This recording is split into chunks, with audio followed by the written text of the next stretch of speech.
Okay. Share screen. And ya. Ya, jadi materi kita pada pagi hari ini adalah membicarakan soal yang namanya competitive advantage. Ini seperti yang tadi saya sudah bilang guys, competitive advantage ini sendiri itu dibesarkan oleh Michael Porter. Oke, dia sering sekali kalau misalnya kalian baca buku-buku marketing, buku-buku manajemen yang ditulis oleh Michael Porter, dia selalu berbicara soal yang namanya competitive advantage. Nah, di dalam entrepreneurship atau di dalam kewirausahaan sendiri, kenapa competitive advantage ini bakalan sangat penting? Supaya kita bakalan bisa pada akhirnya si bisnis atau si perusahaan itu bisa sustainable, bisa berkompetisi dengan pesaing-pesaingnya, bisa lebih unggul daripada pesaing-pesaingnya dan sebagainya. Dan pada akhirnya memang selalu memberikan apa yang diinginkan oleh si customer, kita wujudkan apa yang diinginkan oleh si customer supaya kita itu bakalan lebih unggul daripada perusahaan-perusahaan lain. Nah, seperti biasa guys, kalau misalnya pertanyaan nanti silahkan langsung saja di raise hand supaya saya bisa lihat ada yang mau ditanya. Lalu silahkan bukakan mic-nya. Nah, competitive advantage dan competitive strategy. Nah, kalau misalnya kita lihat ya competitive advantage dan competitive strategy itu bakalan sangat berkaitan. Di saat kita memiliki suatu competitive advantage pada akhirnya teman-teman, competitive strategy itu akan mengikutinya. Oke, harus kita pada akhirnya karena kita sudah memiliki suatu keunggulan bukan berarti nantinya keunggulan tersebut akan secara otomatis membuat kita itu perusahaan kita atau bisnis kita itu berjalan dengan lancar. Tidak. Oke. Kita harus tahu competitive advantage yang kita miliki itu diapain, seperti itu. Digunakan bagaimana. Itulah pentingnya nanti soal strateginya. Membuat strateginya atas competitive advantage yang kita punyai. Banyak orang yang mensia-siakan ada competitive advantage yang dimiliki oleh suatu bisnis atau perusahaan, tapi karena nggak diimplementasikannya ke dalam suatu strategi, itu jadinya si perusahaan atau si bisnis biasa-biasa aja atau malah jadinya nggak berhasil. Ibaratnya seperti kalau misalnya kita sebagai manusia, kita memiliki suatu bakat, ya kan? Tapi bakat itu kita sia-siakan, nggak kita manfaatkan, nggak kita pakai ke potensi yang sesungguhnya, sehingga kita pada akhirnya ya gitu-gitu aja gitu. Bukan mencapai level kesuksesan, apapun artinya kesuksesan bagi kalian, yang kita inginkan sendiri. Nah, itu juga yang menyebabkan kenapa di dalam competitive, kalau misalnya kita memiliki competitive advantage dalam suatu bisnis atau perusahaan, bagaimana sih mengimplementasikannya ke dalam suatu strategi.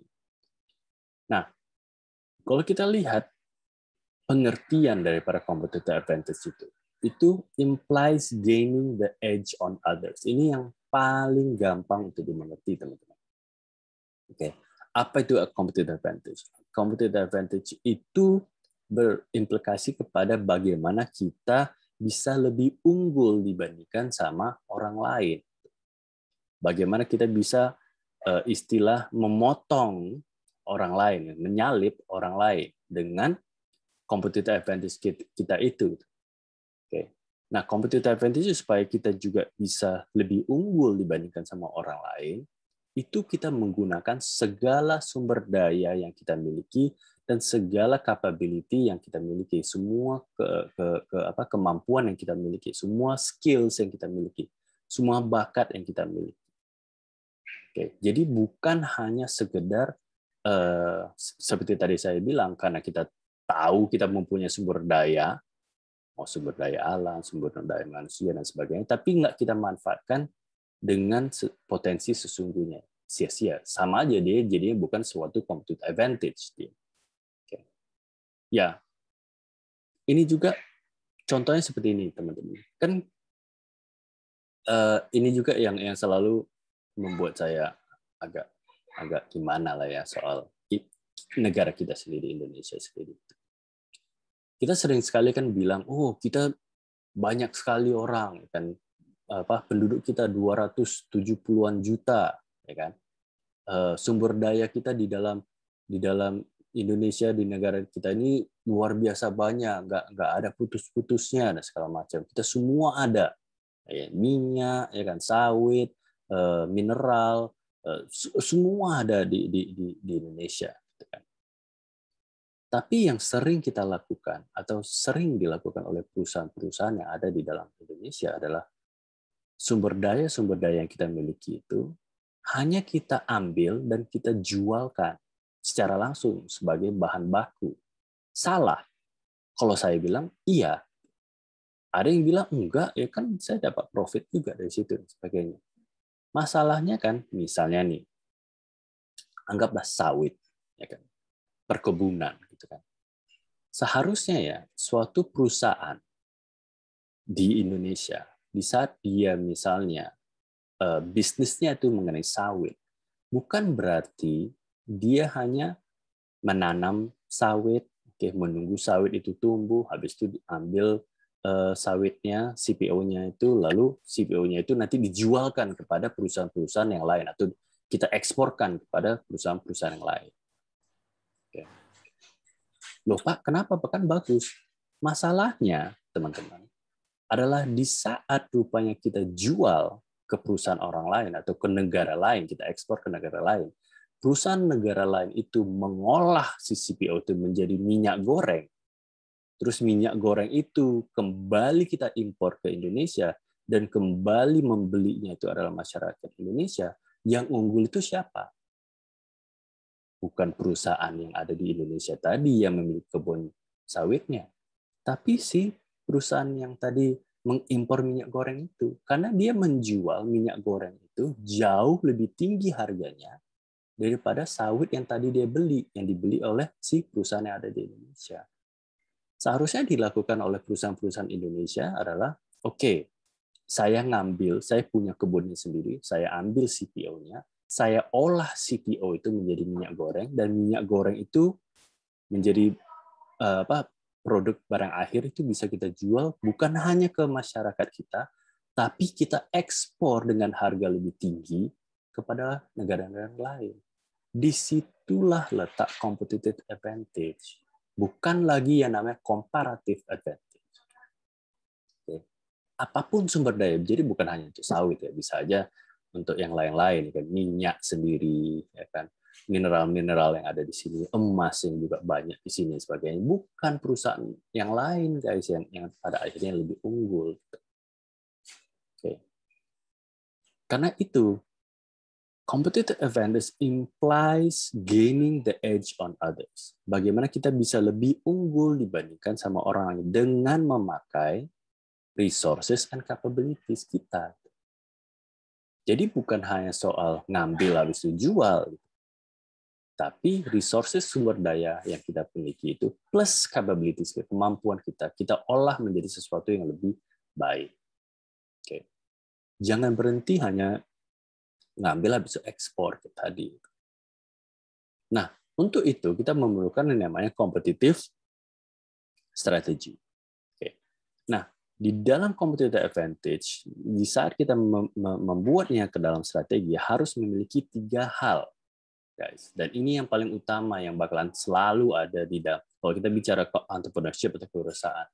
Pertama, bagaimana meng-attract customers, oke, dengan cara apa? Supaya kita bisa memikat si customer dengan memenuhi ekspektasi yang dia inginkan.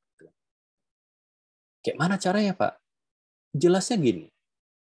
Kalian pasti ngerti bahwa setiap manusia memiliki kebutuhan dan keperluan, needs and wants-nya itu selalu ada. Seperti kalian juga.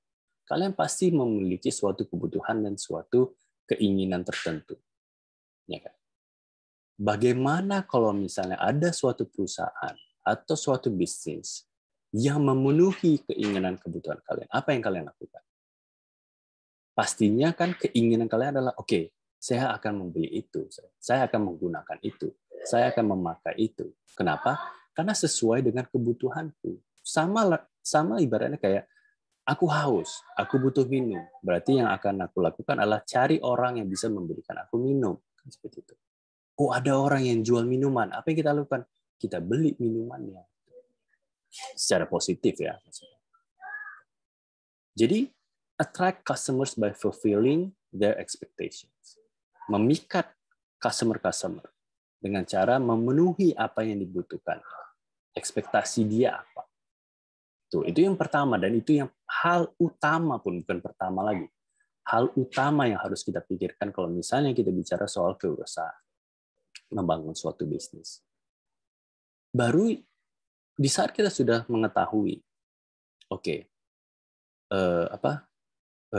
apa yang diekspektasikan oleh si customer, kita juga bisa attract customer-customer dengan produk atau jasa yang kita tawarkan, barang atau jasa yang kita tawarkan.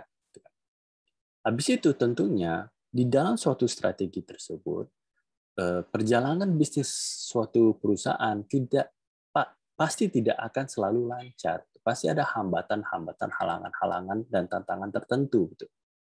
Sehingga kita harus selalu bisa menyusun suatu strategi yang bisa withstand competitive pressures. Oke. Bisa di saat adanya tekanan di dalam pasar, di saat ada tantangan di dalam pasar, hambatan tertentu, kita bisa memiliki suatu strategi yang bisa ensure kita itu tidak akan bangkrut. Kita itu akan selalu survive, bisa sustainable. Nah, saat kita bisa memenuhi itu, saat kita bisa membuat strategi itu di dalam bisnis kita, tentunya itu akan sangat bermanfaat bagi si perusahaan. Di saat ada hambatan, kita tahu, oke, ini yang terjadi ya.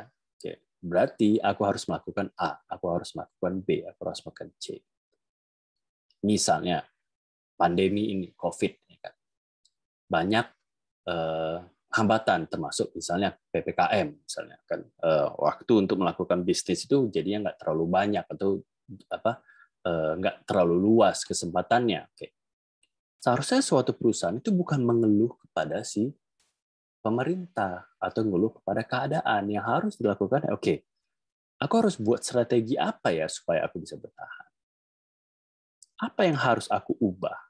Apa yang harus aku tambah supaya keadaan atau hambatan yang terjadi akibat COVID-19 ini itu bisa aku lewati.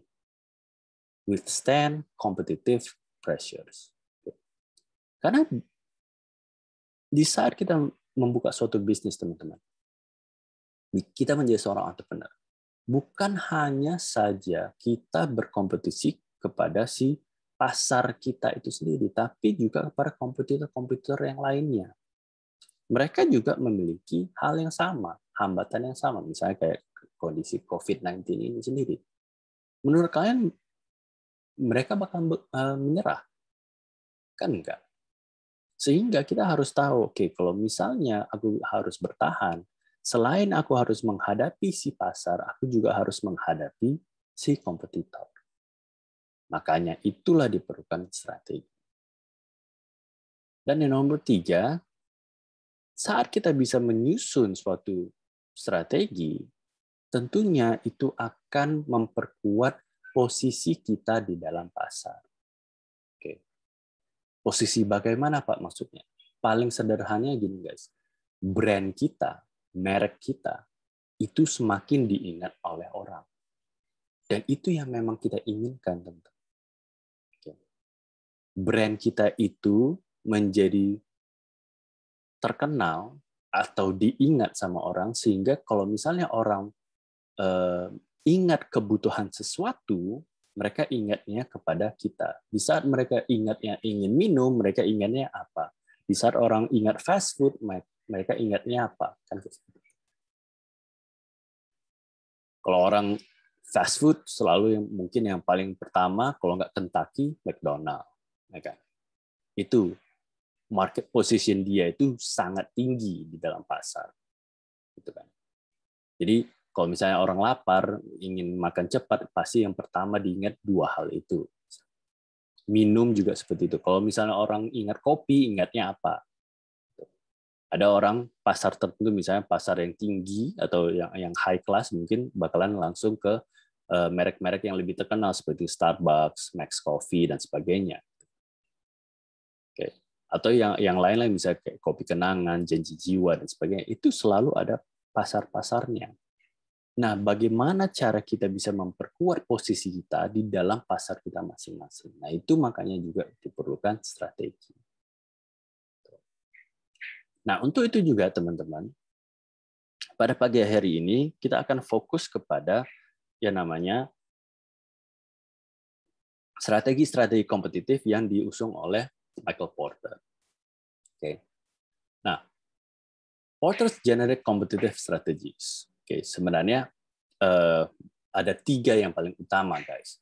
Nah, competitive advantage come from one or two sources. Jadi sebelum kita masuk ke lebih dalam ke bar strateginya, kita akan membahas soal yang namanya kenapa dari mana datangnya competitive advantage ini sendiri. Udah pasti sih terdapat 2 sumber utama di dalam competitive advantage. Asalnya sangat gampang, guys. Yang pertama adalah having the lowest cost in the industry. Oke. Jadi competitive advantage itu salah satu bisa kita ambil adalah di saat suatu perusahaan itu memiliki pembiayaan yang paling rendah di dalam pasar itu. Dengan kata lain, dia memiliki suatu competitive advantage dibandingkan sama kompetitor-kompetitor lainnya.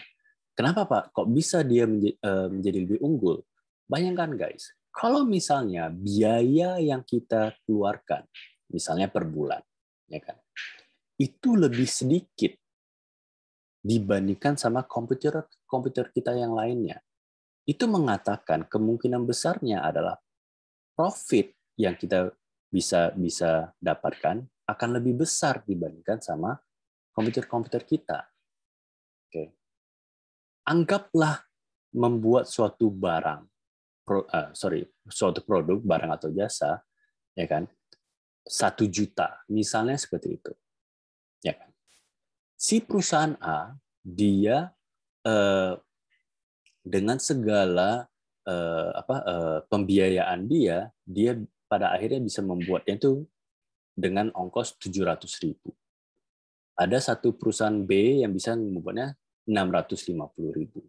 Ada perusahaan C yang bisa membuatnya 770.000. Ya kan? Dan pada akhirnya kita rupanya dengan segala biaya yang kita lakukan, kita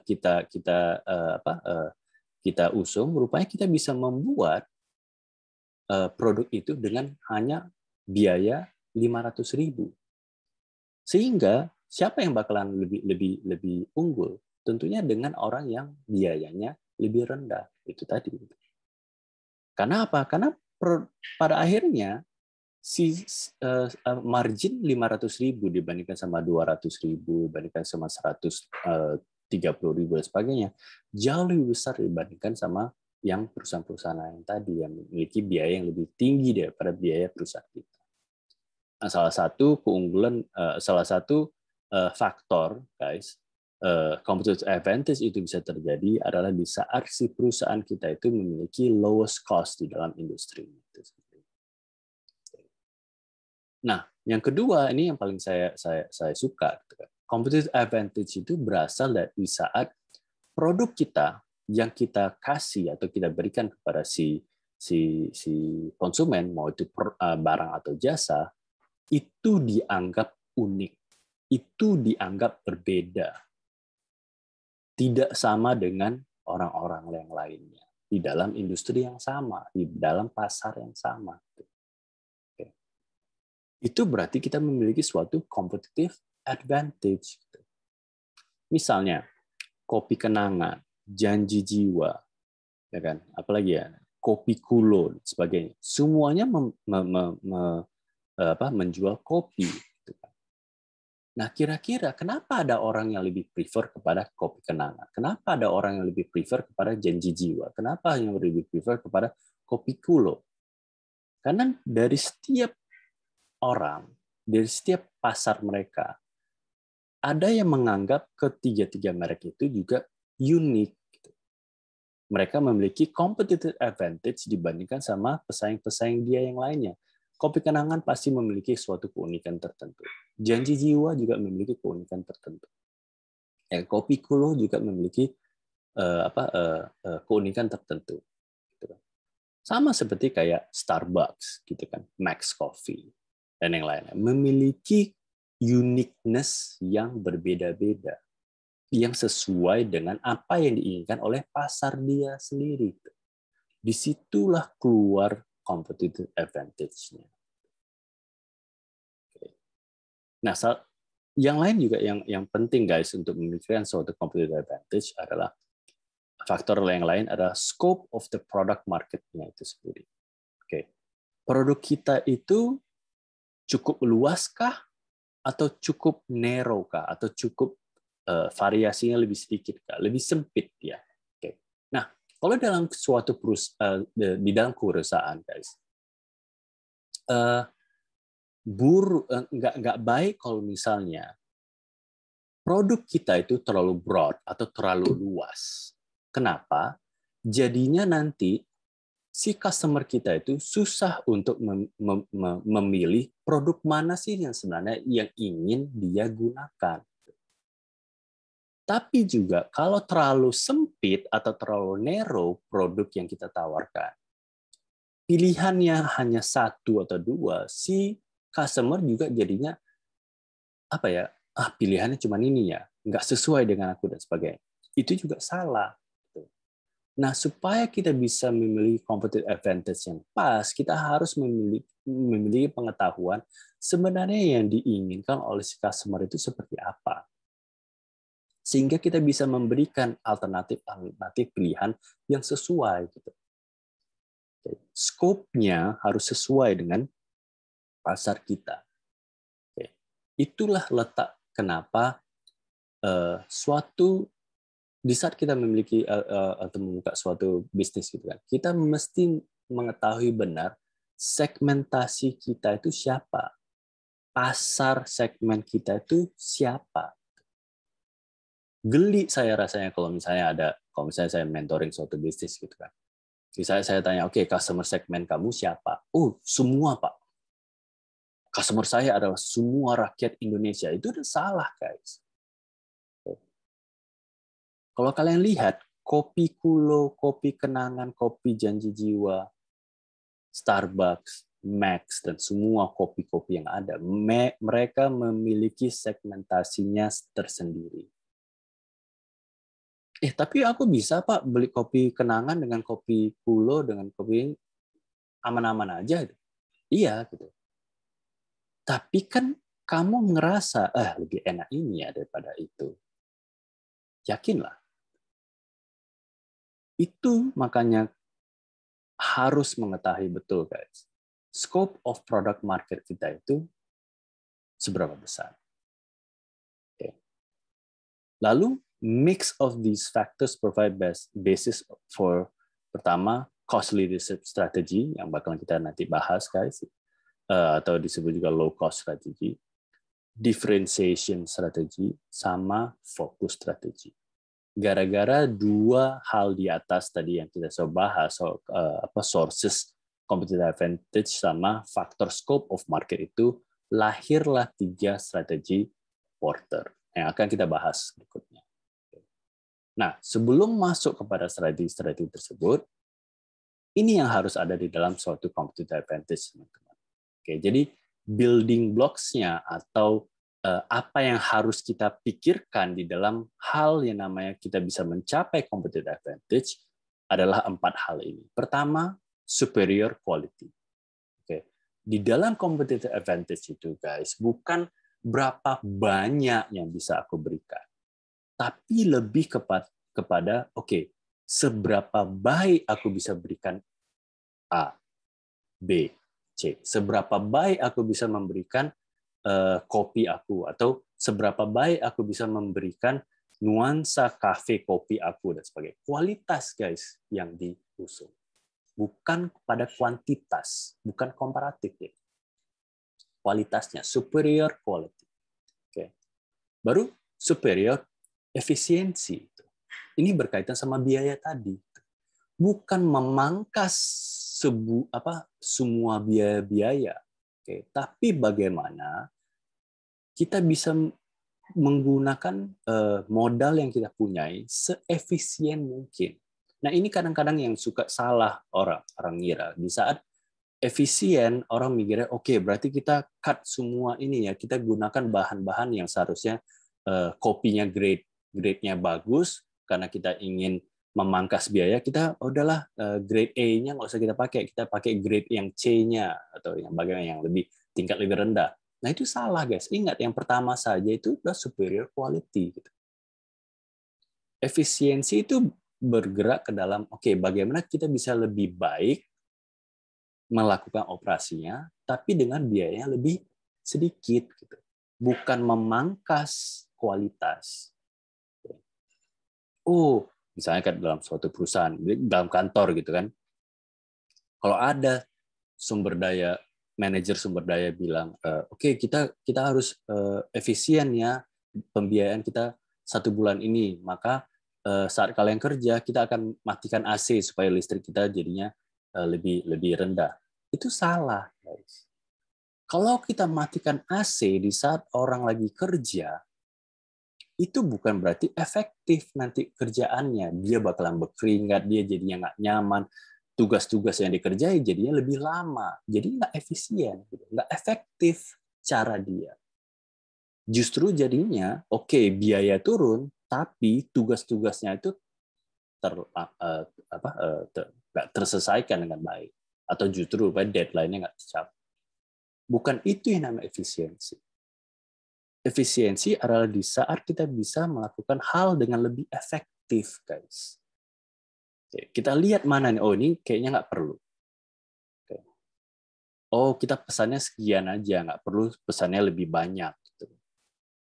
Nah, bergeraknya ke efisiensi agar operasi yang kita lakukan itu jadi, pekerjaan yang kita lakukan itu jadi lebih efektif. Itulah efisiensi. Oke. Lalu superior customer responsiveness. Oke. Di saat kita sebagai sebuah bisnis, oke, harus selalu mengetahui apa sih kebutuhan dan keinginan si customer gitu. Makanya kita harus betul-betul respon kepada apa yang dia inginkan. Wah, susah lah Pak, kan customer itu selalu berubah-berubah keinginan dan sebagainya. Makanya dari itulah kita harus selalu responsif. Kita harus selalu tahu. Oke. Jangan anggap produk yang kita miliki, apapun itu barang atau jasa, mau itu kopi, mau itu makanan, mau itu jasa, dan sebagainya, menganggap kita itu adalah orang yang paling baik memiliki produk itu. Kalau misalnya kita membuat sikap kayak gitu, yang terjadi apa? Kita nggak bakalan respon kepada si customer. Misalnya kita buat kopi gitu kan, kita sudah buat. Rupanya pas saat si customer bilang, aduh, ini kok kemanisan gitu kan. Kalau orang yang responsif terhadap customer-nya, dia bakalan, oh iya, kenapa ya? Ya ini kayaknya susunya kebanyakan atau gini. Oh iya, nanti saya perbaiki. Dan dia memperbaiki produknya. Beda kalau orang ngira produk dia itu udah sempurna. Di saat ada customer yang memberikan feedback, oh ini kemanisan gini, lidahmu aja tuh yang gini. Itu jadinya customer itu lari, guys. Itu bukan menggambarkan kita memiliki competitive advantage. Nah, kita harus selalu respon pada dia. Apa yang dia inginkan, apa yang dibutuhkan. Sehingga kita bisa menawarkan solusi yang terbaik itu apa? Solusi dalam bentuk apa? Produk, barang, atau jasa itu tadi. Nah, yang terakhir adalah superior innovation. Oke, ini berkaitan dengan apa yang tadi saya bilang soal customer responsiveness. Satu hal yang pasti di dunia ini adalah perubahan, change itu sendiri. Dengan kata lain, tidak ada produk yang bakalan selalu tetap sama, bakalan berhasil di setiap waktu di dalam dunia ini. Tengok telepon, ya kan? Dari telepon jadi cellphone atau smartphone yang kita pegang sekarang ini. Oke. Tengok komputer, dari komputer pertama yang ukurannya itu satu rumah sampai kepada laptop kita atau tablet yang bisa kita bawa kemana-mana sekarang. Tengok transportasi, ya kan? Dari zaman kita naik kuda, ya kan? Ada roda, sekarang ada mobil, mobilnya jadi mobil listrik, terus ada pesawat dan sebagainya. Kita bisa keluar angkasa dan sebagainya. Inovasi selalu terjadi karena change itu tidak bisa dibendung. Sehingga kita juga harus bisa beradaptasi. Dengan cara bagaimana? Dengan cara berinovasi. Oke. Apa yang diinginkan oleh si customer seperti tadi yang saya bilang? Kebutuhan orang, keinginan si customer itu selalu bakalan berubah setiap saatnya. Di saat dulu, oh maunya telepon ini bisa dibawa, telepon rumah ini bisa dibawa kemana-mana ya, terjadilah handphone. Ya kan? Maunya jangan ada tombol-tombol lah, maunya touchscreen ya sekarang. Maunya jangan hanya sekedar bisa nelpon, maunya bisa sekali video call, terjadi sekarang smartphone sekarang. Semua itu berasal dari apa? Gara keinginan dan kebutuhan si customer. Dan itu harus kita ikutkan sehingga melahirkan yang namanya innovation. Situlah letak kita pada akhirnya bisa memiliki suatu competitive advantage. Nah, seperti tadi yang saya bilang, di Michael Porter bilang strateginya ada 3 yang paling umum. Low cost leadership, differentiation, sama focus strategy. Okay. Low cost leadership juga bisa dibilang cost leadership sendiri. Nah, strategi-strategi ini itu bisa kita gambarkan ke dalam suatu tabel, guys, seperti ini. Jadi Porter Generic Competitive Strategies itu kita bisa lihat yang pertama adalah yang pertama kita lihat adalah dari segi competitive advantage-nya, guys, di sini. Oke. Baru dari sini dari segi market scope-nya, oke, atau pasarnya itu sendiri. Oke.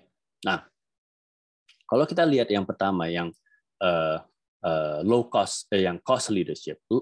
Cost leadership itu adalah di saat strategi-strateginya itu adalah untuk menekankan biaya-biaya. Oke. Untuk menekankan biaya-biaya, low cost dia. Tapi untuk pasar yang besar, broad. Oke. Jadi market scope yang tadi kita bilang itu memiliki broad. Jadi cost leadership itu bakalan sangat unggul di saat kita bisa menekan biaya untuk pasar yang lebih luas. Itu low cost leadership. Okay. Lalu differentiation. Okay. Nah, differentiation itu terjadi di saat yang kita berikan adalah sesuatu hal yang unik untuk kepada market scope yang luas. Disitulah efektifnya strategi differentiation, gitu. Lalu strategi fokus. Nah, strategi fokus terbagi 2, teman-teman. Pertama dia itu strategi fokus yang low cost, yaitu di saat dia itu fokusnya terhadap pembiayaan yang rendah untuk pasar yang lebih narrow atau lebih spesifik. Atau fokusnya itu kepada differentiation atau nanti lebih kepada uniqueness dan innovation untuk pasar yang lebih sempit. Nah, itulah letak daripada tabel daripada Porter's Generic Competitive Strategies-nya, teman-teman. Nah, di sini kita akan bahas satu persatu. Cost leadership strategy, objektifnya adalah gain sustainable competitive advantage over competitors using low cost. Oke, jadi bukan harga, guys, yang ditekankan, tapi cost. Jadi seringkali ya, kalau misalnya saya mentoring kan suatu bisnis, oh ya Pak, keunggulan kami adalah harga kami lebih murah dibandingkan sama orang lain. Salah, guys. Yang difokuskan bukan harga yang kita berikan kepada si customer, tapi biaya yang kita keluarkan seharusnya. Makanya di sini objektifnya di dalam cost leadership strategy adalah bagaimana kita bisa lebih unggul dibandingkan sama kompetitor kita dengan menekan biaya-biaya kita yang tidak penting. bukan kita mengurangi harga price kita kepada orang lain sehingga orang lain lebih banyak tertarik ke kita. Tapi kita nggak bakalan untung-untung. Kenapa? Karena harganya yang kita turunin. Yang seharusnya kita turunkan adalah biaya membuat produk atau jasa itu sendiri, barang atau jasa itu sendiri. Nah, karena kita menekankan biaya, objektif daripada cost leadership strategy adalah untuk produce for broad customer base, untuk orang yang lebih luas, untuk customer yang lebih luas. Oke. Karena kalau misalnya sedikit atau terlalu spesifik, karena kalau misalnya customer terlalu spesifik, tentunya customer base-nya sedikit, guys. Nah, kalau misalnya kita melakukan cost leadership strategi, jangan produk yang kita coba berikan itu kepada orang yang sangat spesifik, seharusnya lebih luas dia. Semua orang bisa gunakan. Semua orang bisa memiliki, semua orang bisa meminumnya, semua orang mau membelinya, lebih banyak orang mau membelinya.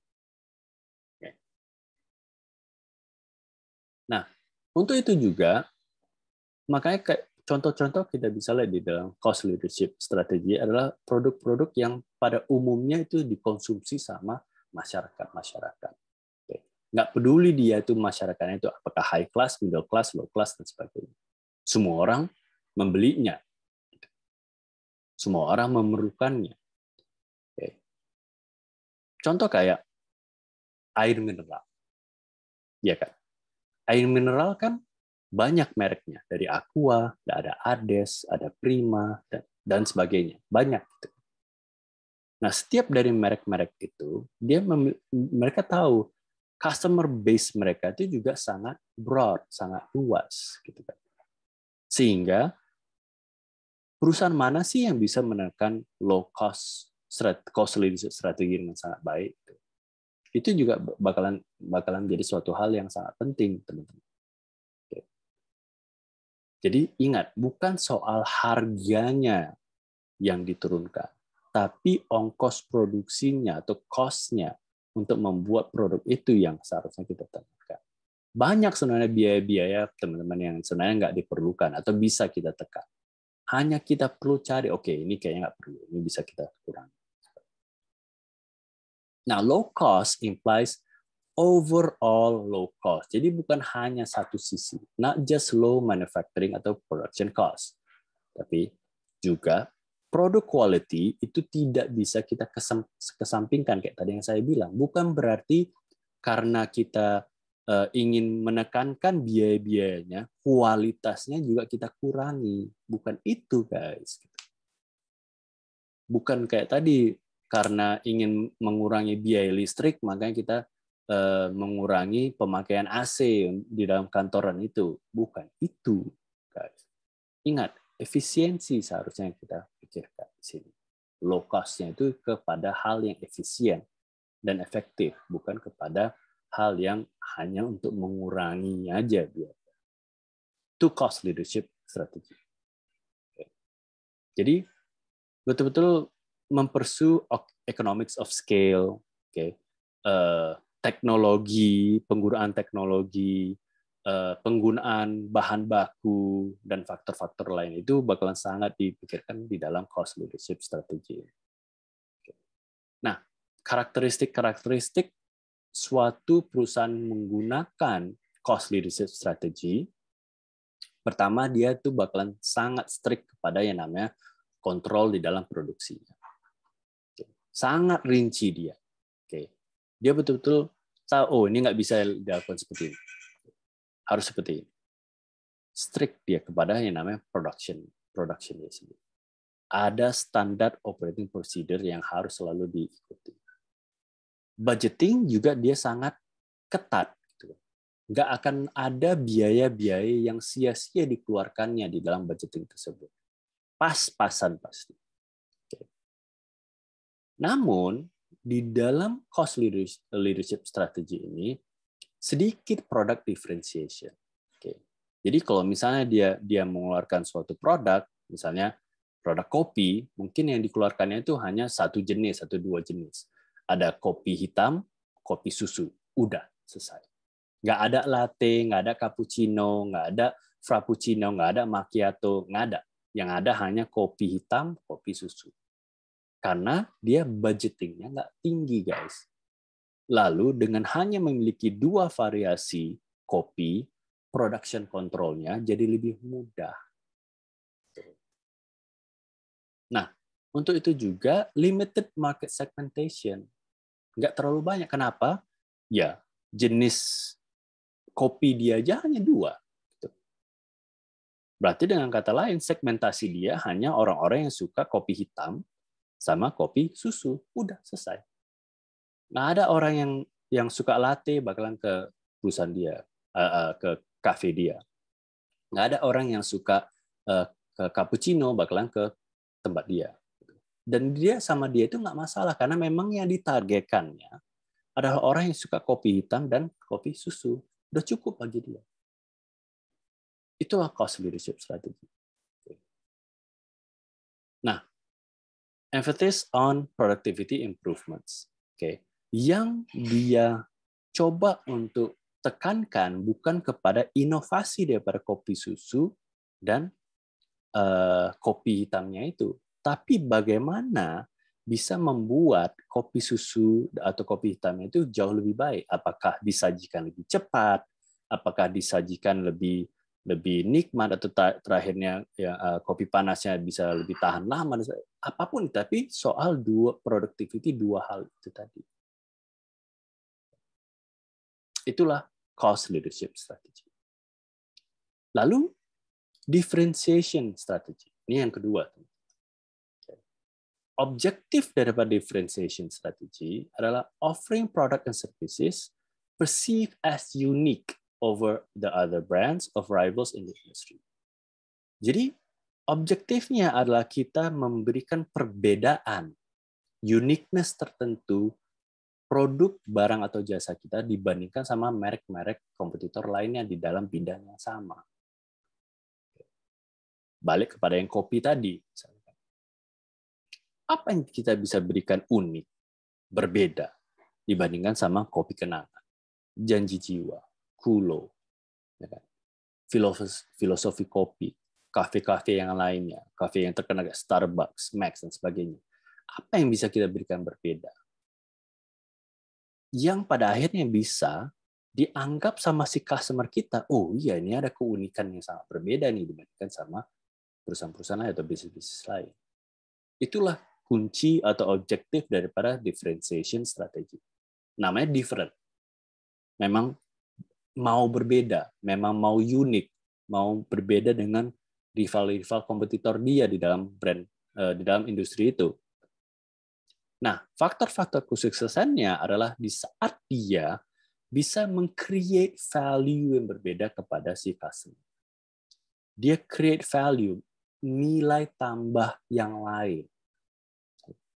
Di saat orang, kan sekarang lagi ngetrennya apa kopi susu aren misalnya kan, oke, kopi susu aren lagi terkenal nih. Nah, gimana caranya aku bisa meng-create nilai tambah lainnya di dalam kopi susu aren itu supaya itu bisa berbeda dengan komputer lainnya, kopi kenangan, kopi kulo, dan sebagainya. Apa yang bisa aku lakukan? Nah, itu yang harus dipikirkannya, teman-teman. Jangan keluarkan kopi susu aren yang sama juga. Gitu.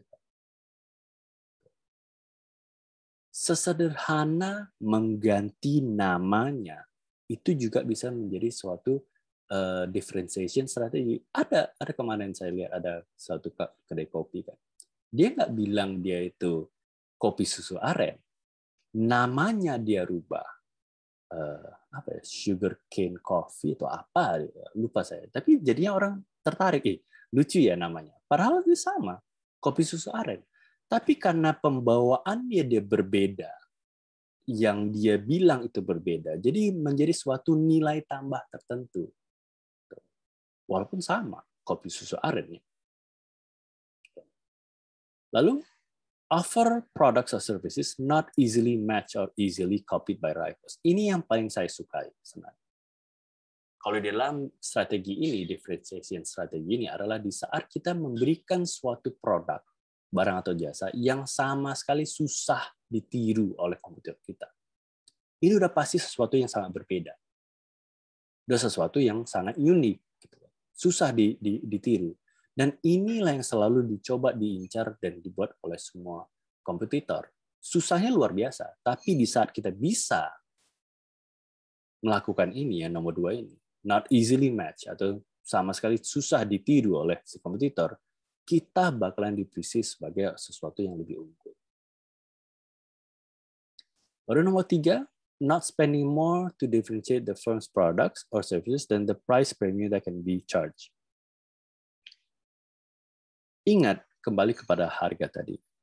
Bukan berarti pertama yang kayak tadi low cost, kalau di low cost strategi tadi adalah bukan soal kita kurangi harga.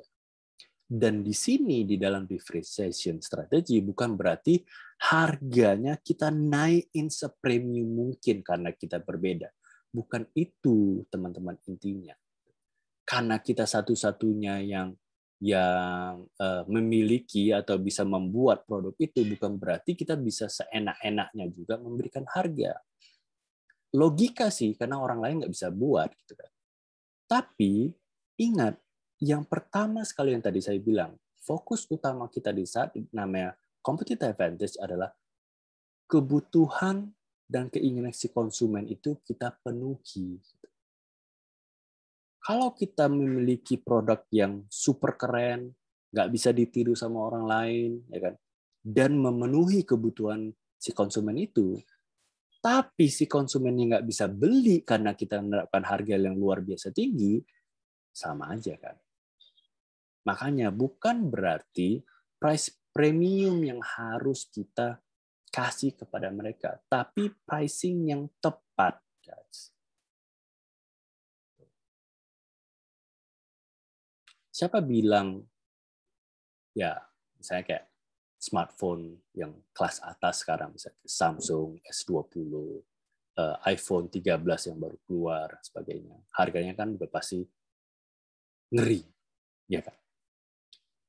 Tapi siapa bilang si perusahaan itu nggak mempertimbangkan ini? Mau kayak manapun, kok selalu ada aja orang beli iPhone 12 Pro Max ini ya, nanti iPhone 13 saya yakin juga bakalan banyak juga yang bakalan beli juga dan sebagainya gitu. Kenapa? Karena sebenarnya mereka tidak melewati price premiumnya itu sendiri. Mereka sudah tahu ini customer segmen aku bakalan tetap akan membelinya. Karena bagi mereka pricing ini akan masuk ke budget mereka sendiri. Ini juga differentiation strategi yang dilakukan oleh smartphone terkenal yang ada di dunia sekarang.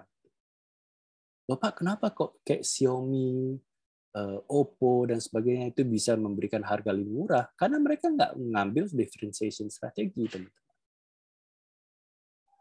Saya yakin salah satu strategi yang mereka lakukan adalah low cost strategi, menekan biaya.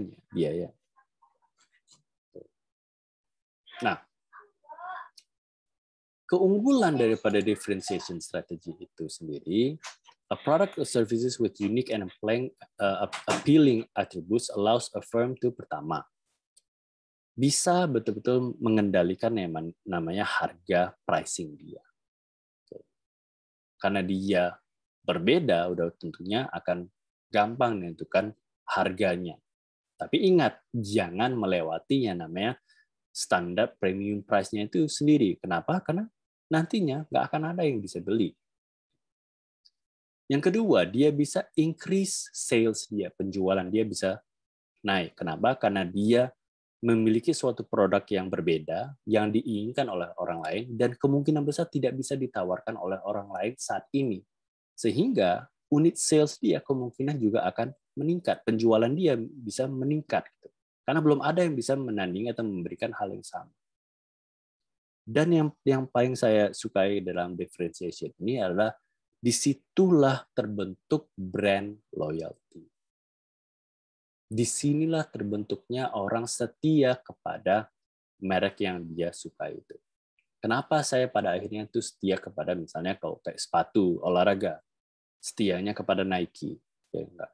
Jarang saya beli merek lain selain Nike. Produk Apple misalnya saya gunakan memang dari pertama sejak iPhone yang pertama keluar sudah menggunakan itu gitu kan. Karena di saat saya terakhir coba menggunakan Android rasanya berbeda, itu juga terakhirnya membuat saya itu tetap loyal kepada Apple dan sebagainya. Itulah enaknya differentiation guys. Kalau misalnya kita bermainnya ke dalam strategi-strategi differentiation untuk competitive advantage.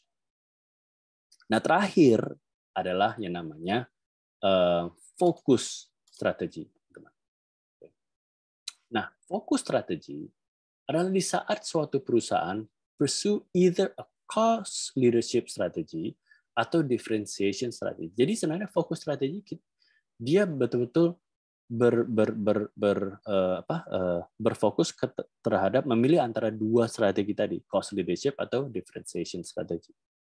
Tapi yang berbeda adalah dia hanya fokus terhadap segmentasi tertentu. Makanya dia tuh sangat narrow fokus customer group segmentation. Oke. Hanya untuk orang-orang tertentu saja. Oke. Dia betul-betul berkonsentrasi kepada specific market. Oke. Misalnya secara geografi, oke, atau daerah. Oke. Dia fokus hanya aku akan memasarkan itu hanya di Asia saja. Atau aku akan memasarkan misalnya, kalau produk dia rupanya jaket tebal gitu kan. Kan nggak mungkin dia memasarkan jaket tebal itu di Indonesia. Iklim tropis. Untuk apa? Siapa yang mau beli jaket tebal? Seharusnya dipasarkan ke negara-negara misalnya ke Eropa, di bagian utara, ya kan? Yang mungkin iklimnya jauh lebih dingin.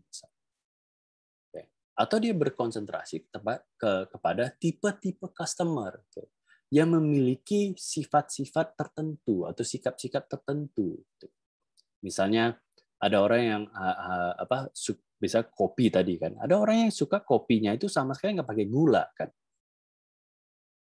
Nah itu juga bisa menjadi fokus. Jadi tipe customer itu. Atau dia pada akhirnya memang spesifik terhadap suatu produk line. Misalnya transportasi kan banyak, ya kan? Ada motor, ada mobil, ada kereta api, ada pesawat dan sebagainya. Di dalam mobil sendiri pun juga berbeda-beda, ya kan? Ada mobil yang spesifikasinya untuk yang mewah, yang sedang, city car, ya kan? Dan yang lain-lain. Jadi spesifik terhadap produk lain tertentu, seperti itu. Sama kayak misalnya kayak Nike gitu kan, produk Nike kan banyak, sepatu olahraga ada untuk lari, ada untuk basket, ada untuk sepak bola, ada untuk futsal, macam-macam gitu kan. Nah kalau misalnya dia menerapkan fokus strategi, berarti dia bakalan fokus terhadap satu produk lain tertentu. Untuk yang kali ini aku bakalan fokus terhadap sepatu basket, misalnya. Dia fokus terhadap pembentukan sepatu basket yang seperti itu fokus strategi. Untuk itu tadi, segmentasi orang-orang yang tertentu saja. Nggak mungkin sepatu basket yang dijualnya itu yang dia tawarkan kepada orang-orang yang suka bola. Beda gaya, beda olahraganya udah tentu. Untuk apa? Seperti itu. Itulah fokus strategi. Nah, objektifnya, teman-teman, fokus strategi ini serve the needs customers better than competitors. Fokus strategi itu bakalan fokusnya terhadap memberikan pelayanan terhadap si customer yang niche ini jauh lebih baik dibandingkan sama komputer-komputernya. Keys to success-nya udah pasti choose a market niche where buyers have distinctive preferences, special requirements, or unique needs. Jadi agar fokus strategi ini sukses, pertama yang harus dipikirkan oleh si bisnis atau si entrepreneur, si wirausaha, adalah dia harus memilih, pasar mana nih yang memang memiliki suatu customer yang memiliki kebutuhan khusus apa. Oh, dia butuh sepatu olahraga. Sepatu olahraga itu apa? Sepatu olahraga basket. Lebih rinci. Oh, sepatu olahraga basketnya itu untuk orang yang berkurang besar, misalnya. Berarti dia jangan tawarkan sepatu olahraga yang tapaknya rendah atau ankle-nya rendah, misalnya seperti itu. Jadi betul-betul sangat berfokus terhadap kebutuhan orang-orang tertentu, nggak secara luas gitu. Kalau secara luas kan hanya memikirkan, oke, dia butuh sepatu olahraga, oke, banyak bisa aku tawarkan dari sepak bola, dari futsal, dari cross training, dari jalan-jalan, ya kan, dari yang hype beast sampai kepada basket dan sebagainya. Banyak pilihannya, itu kan broad. Tapi di saat enggak, aku fokus, aku cari sepatu untuk aku bisa bermain futsal. Oke, berarti ada pilihannya, fokus strategi. Nah, itulah fokus strateginya. Approaches-nya, pendekatan daripada fokus strategi ini, ada dua kan tadi saya bilang. Dia sama, cost advantage sama differentiation juga. Udah pasti, kalau misal cost advantage adalah bagaimana dia bisa lebih rendah pembiayaan-pembiayaan yang ada di dalam bisnis dia untuk serve kepada si customer segment tertentu tadi. Differentiation sama juga, memberikan sesuatu yang berbeda, tetapi lebih unik atau lebih fokus terhadap segmentasi tertentu. Termasuk produk fitur, inovasi, kualitas, dan responsiveness tadi. Oke. Nah, contoh misalnya kayak fokus strategi. Mungkin kalian pernah dengar Rolex. Jam Rolex itu sendiri. Dia kan jam yang super mewah, mahal, ya kan? Nggak semua orang mungkin di dunia ini bisa membeli, tapi dia tuh suatu jam yang selalu dicari-cari sama orang-orang yang memang mempunyai kemampuan untuk membeli. Serve highest end of wristwatches market. Okay. Segmentasi dia tuh sangat-sangat rinci atau sangat spesifik. Hanya kepada orang-orang yang memang bisa membeli jam tangan yang mahal. Premium pricing sama premium image-nya itu sendiri. Di saat kita pakai, orang tahu, oh, ini orangnya tuh ngeri duitnya nih. Karena pakai Rolex. Tahu orang merek Rolex itu seperti apa. Crown-nya itu orang tahu, oke, itu Rolex. Image-nya orang langsung tahu, ini orangnya kaya. Sama seperti Rolls-Royce, gitu kan. Mobil Rolls-Royce. Misalnya kayak Phantom, gitu kan. Luxurious end of automobile market. Jadi betul-betul orang-orang, misalnya saya baru kalau di Medan baru satu saya lihat Rolls-Royce yang di Phantom yang dipakai sama orang. Dari sekian juta orang yang ada di Medan, satu cuma saya lihat mobil. Sangat terperinci kan segmentasi dia. Beda sama Avanza, ya kan? Avanza mobil sejuta umat mungkin. Banyak sekali yang memakai. Berarti jelek, Pak? Enggak. Memang sesuai dengan kebutuhan orang lain. Gitu, guys. Fokus strategi. Nah, tentunya, guys, semua strategi-strategi yang tadi saya sudah bilang di dalam namanya competitive advantage ini, untuk satu hal yang paling penting adalah supaya dia tercapai yang namanya sustainability. Keberlangsungan yang terus-menerus. Semua bisnis, semua perusahaan, semua wirausaha entrepreneur, di saat dia membuka suatu bisnis, saat dia menjalankan suatu perusahaan, yang diinginkannya adalah perusahaannya itu, bisnisnya itu sustainable. Berjalan terus-terusan. Nah, bagaimana mencapai itu? Yang pertama, ya barriers to imitation. Seharusnya kalau di saat kita membuat suatu bisnis, produk kita itu, mau barang atau jasa itu memikirkan satu barriers to imitation. Speed of imitation by competitors by reducing advantage.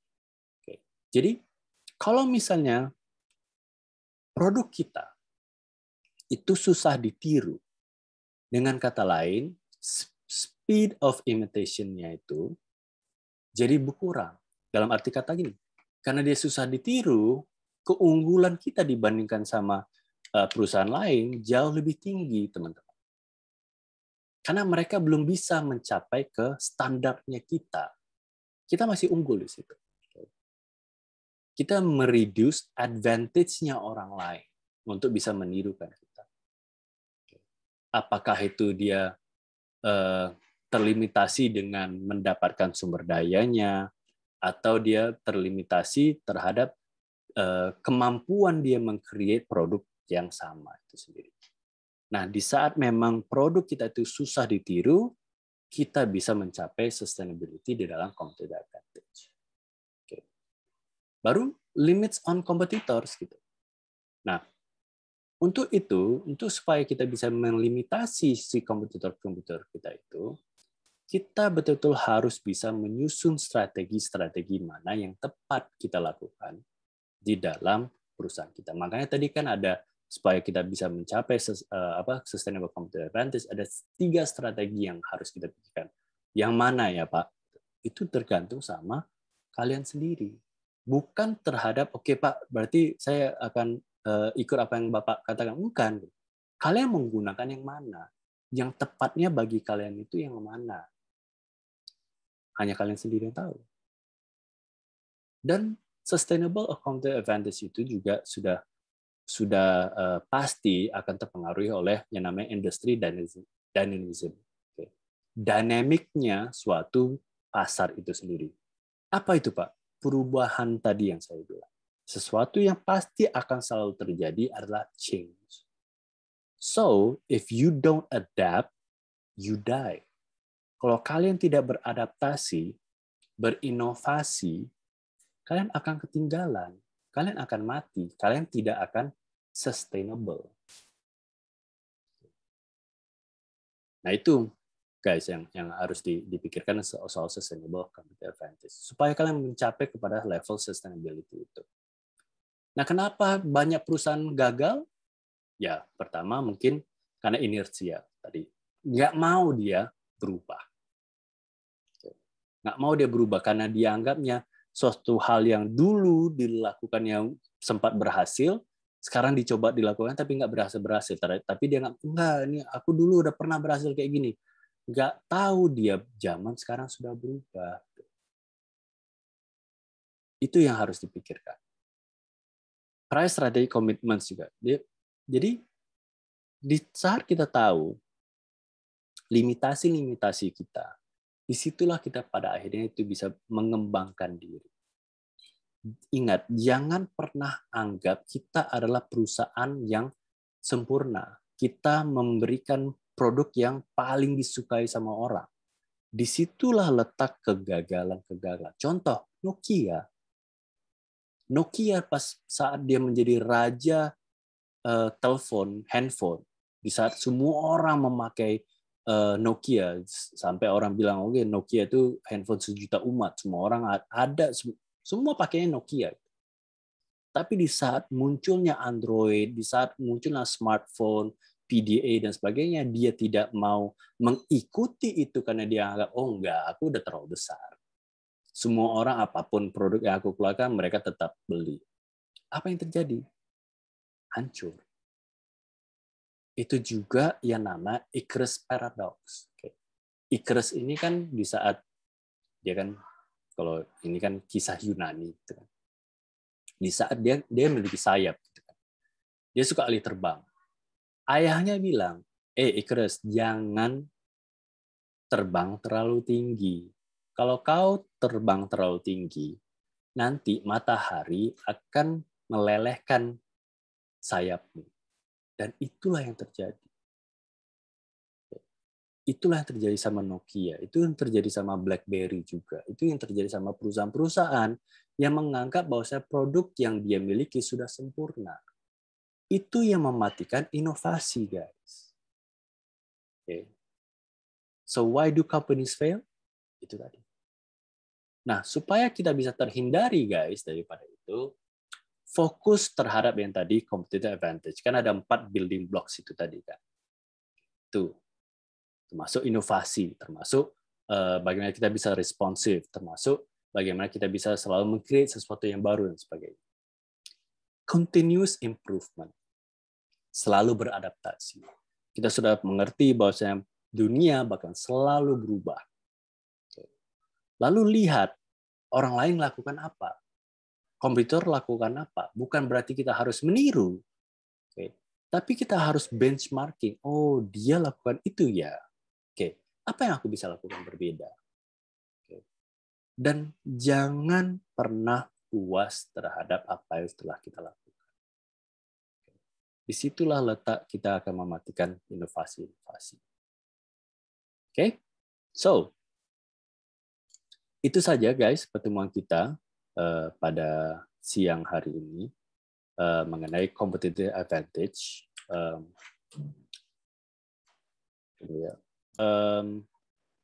Itu saja pertemuan kita pada siang hari ini. Terima kasih guys atas atensinya. Seperti biasa kalau misalnya ada pertanyaan-pertanyaan lanjutan itu bisa langsung ke Discord seperti biasa ataupun langsung di GCR. Itu saja guys. Tetap sehat. Selamat bermakan siang. Selamat siang. Assalamualaikum warahmatullahi wabarakatuh. Waalaikumsalam warahmatullahi wabarakatuh. Terima kasih Pak.